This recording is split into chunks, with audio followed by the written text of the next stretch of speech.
साथियों नमस्कार। क्या उत्तर प्रदेश की राजनीति में कोई बहुत बड़ा खेला चल रहा है?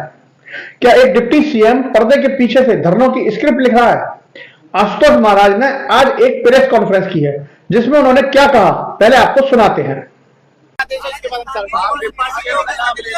डिप्टी सीएम प्रदर्शन करने में, उनकी कॉल डिटेल की जांच में और इंटरनेट की बातों में साफ साफ दिख रहा है कि उन्होंने कहा है अभी मुक्तेश्वरानंद को कि आप धरने पे बैठो और आप जब मैं आऊंगा तो जब भी पानी पीना और जब भी धरना समाप्त करना। तो डिप्टी सीएम बिल्कुल ये सब चाल है कुर्सी हथियाने के लिए।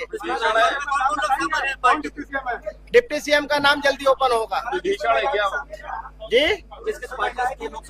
हाँ, उनका दावा है कि शंकराचार्य अभी मुक्तेश्वरानंद के धरने के पीछे प्रदेश के एक डिप्टी सीएम की भूमिका हो सकती है और उनके पास कथित तौर पर ऐसे संकेत हैं जो इस ओर इशारा करते हैं। लेकिन यहीं से आता है कहानी में असली मोड़। सवाल उठता है कि अगर किसी संवैधानिक पद पर बैठे व्यक्ति की कॉल डिटेल्स या डिजिटल गतिविधियों का जिक्र किया जा रहा है तो यह जानकारी आई कहां से? कॉल डिटेल्स रिकॉर्ड सीडीआर तक पहुंच कोई सामान्य बात नहीं है, यह केवल अधिकृत एजेंसियों के अधिकार क्षेत्र में आता है। तो क्या यह सिर्फ सार्वजनिक डोमेन में उपलब्ध सूचनाओं की व्याख्या है या फिर मामला इससे कहीं अधिक ज्यादा पेचीदा है? अगर किसी के पास सचमुच निजी संचार से जुड़ी हुई जानकारी है तो यह निजता के अधिकार, राइट टू प्राइवेसी और डेटा सुरक्षा का गंभीर प्रश्न बन जाता है। अब दूसरा महत्वपूर्ण पहलू कि आशुतोष महाराज किस हैसियत से यह आरोप सामने रख रहे हैं। क्या यह राजनीतिक विश्लेषण है या यह निजी आकलन है या फिर किसी ठोस कानून के आधार पर की गई टिप्पणी?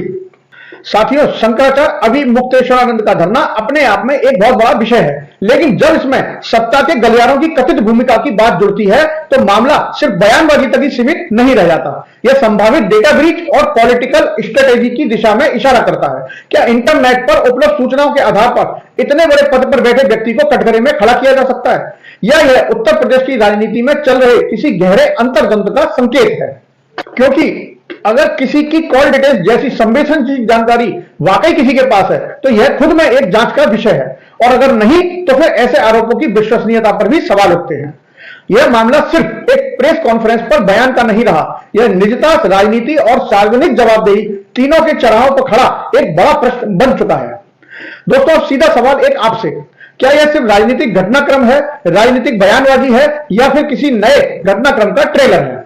अपनी राय कमेंट बॉक्स में जरूर लिखें। वीडियो को शेयर करें ताकि चर्चा तथ्य और तर्क के आधार पर आगे बढ़े।